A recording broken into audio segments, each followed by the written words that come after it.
कभी सोचा है कि अगर जमीन के अंदर छुपी ताकत अचानक आजाद हो जाए तो कैसा मंजर होगा? अगर एक लम्हे में ऐसा धमाका हो जिसकी आवाज सैकड़ों किलोमीटर दूर तक सुनाई दे, आसमान में राख का ऐसा बादल उठे जो खला से भी दिखाई दे और उसके असरात एक मुल्क से निकलकर कई मुल्कों तक फैल जाए। ये किसी फिल्म का सीन नहीं, ये जमीन की अपनी हकीकत है। 23 नवंबर को अफ्रीका के मुल्क इथोपिया में ऐसा ही एक वाकया पेश आया जिसने न सिर्फ आम लोगों बल्कि साइंसदानों को भी हैरान कर दिया। तकरीबन 12,000 साल की रिकॉर्डेड हिस्ट्री में पहली बार हैली गुब्बी नामी आतिशफिशा अचानक फट पड़ा।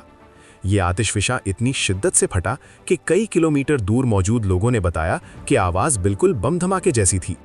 इस धमाके के नतीजे में तकरीबन 50,000 फुट बुलंद राख का बादल फिजा में उठ गया। ये राख इतनी ज्यादा थी कि इसे खला यानी स्पेस से भी वाज़े तौर पर देखा जा सकता था।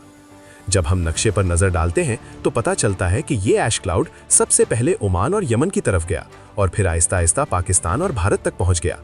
दिल्ली में इस वजह से कई फ्लाइट्स को कैंसिल करना पड़ा क्योंकि राख के बादलों के आसपास जहाज उड़ाना इंतहाई खतरनाक होता है। ये ऐश क्लाउड सिर्फ राख पर मुश्तमिल नहीं होते बल्कि इनमें पत्थरों के बारीक टुकड़े, शीशे जैसे ग्लास पार्टिकल्स और क्रिस्टल फ्रैगमेंट्स भी शामिल होते हैं। अगर ये चीजें किसी एयरक्राफ्ट के इंजन में दाखिल हो जाए तो इंजन बंद हो सकता है। इसके अलावा ये जहाज की कॉकपिट विंडो पर रेजर ब्लेड की तरह असर करती हैं।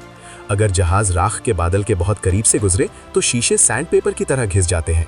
इतने ज्यादा स्क्रैच हो जाते हैं कि पायलट्स के लिए आगे देखना मुश्किल हो सकता है। सिर्फ भारत ही नहीं बल्कि मिडिल ईस्ट के कई ममालिक में भी फ्लाइट्स मनसूख की गई। ये ऐश क्लाउड आहिस्ता आहिस्ता चीन और म्यांमार की तरफ भी बढ़ रही थी। इस वॉल्केनिक इरप्शन की ताकत का अंदाजा इस बात से लगाएं कि इसका धमाका तकरीबन 190 किलोमीटर दूर शहरों तक सुना गया।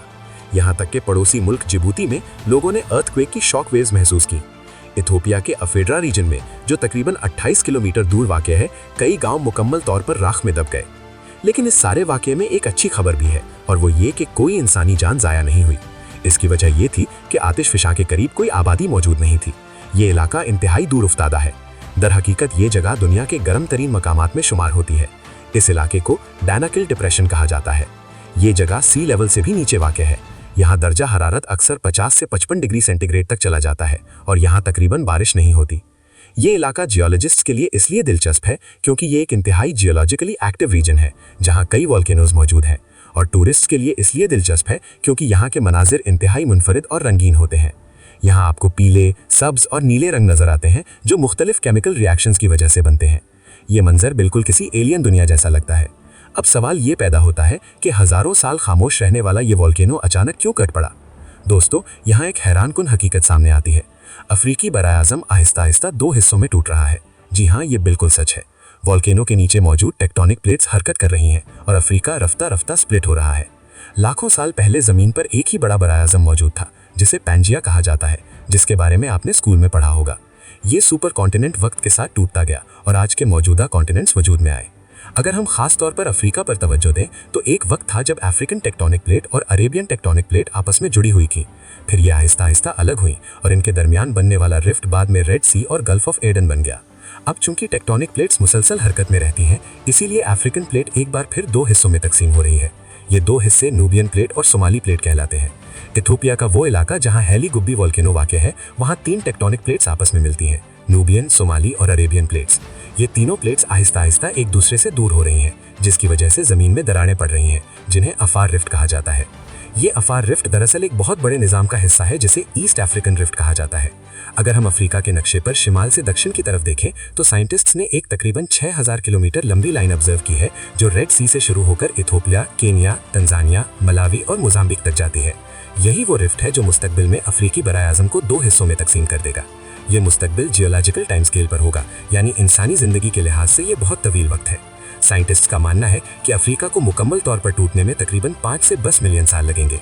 ये प्लेट्स हर साल तकरीबन 2 से 5 सेंटीमीटर की रफ्तार से एक दूसरे से दूर हो रही हैं, यानी तकरीबन इतनी रफ्तार से जितनी रफ्तार से हमारे नाखून बढ़ते हैं। लेकिन इसका ये मतलब नहीं कि सब कुछ हमेशा आहिस्ता ही होगा।